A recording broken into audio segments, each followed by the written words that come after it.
Hello everyone, this is me, Miriam. Ngayon ay gagawa tayo ng mango pudding. We have our ingredients here is 2 box of jelly powder. This is mango flavor. And we have the medium size mango, 1 piece only.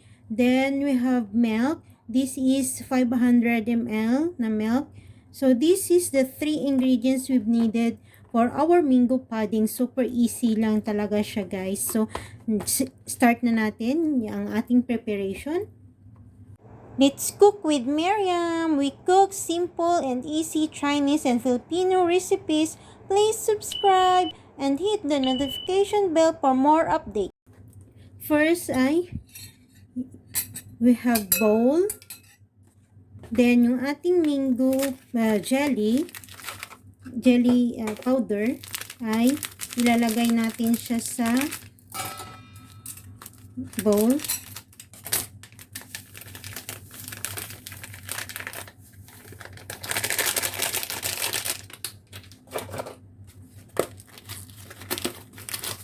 This is 2 packs.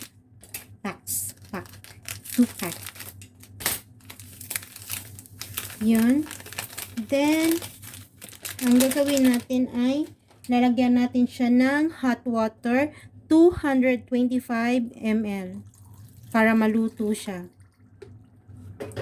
Then, sa ating hot water ay i-melt natin yung ating jelly powder. So, haluin nyo lang siya, guys, hanggang sa mawala na yung powder. Mag-melt na siya sa hot water.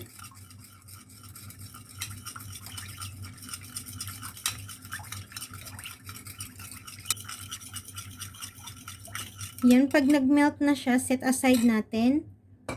Then, yung ating mango ay hihiwain natin siya.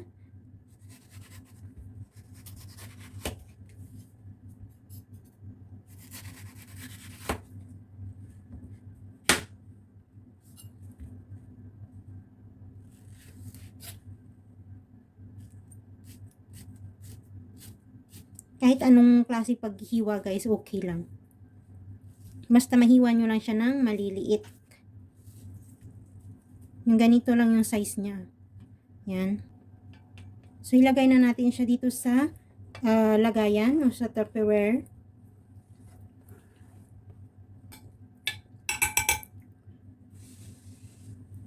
Then, itong ating natunaw na jelly ay ilalagyan natin siya ng milk. Hinahaluin na natin pag na-warm na.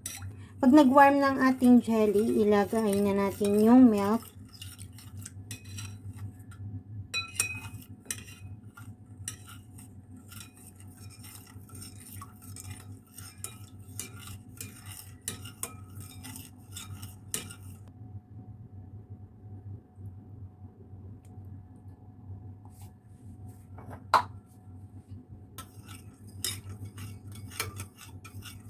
Hahaluin na natin ng hahaluin hanggang sa mag-mix yung jelly at saka yung milk.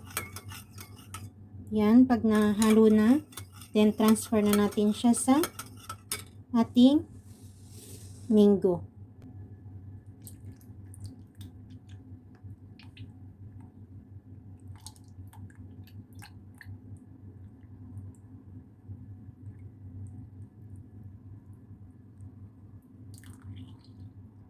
Pag na-transfer na natin dito, is mix lang natin siya ng konti para maghalo yung jelly powder and milk and para pantay-pantay yung pag-form ng inyong mango. So, yan, guys, tapos na ang ating mango pudding. So, ilalagay na natin ito sa refrigerator for 2 to 3 hours para mag-form siya at para lumamig. And see you later. Form na yung ating mango pudding. So, yan.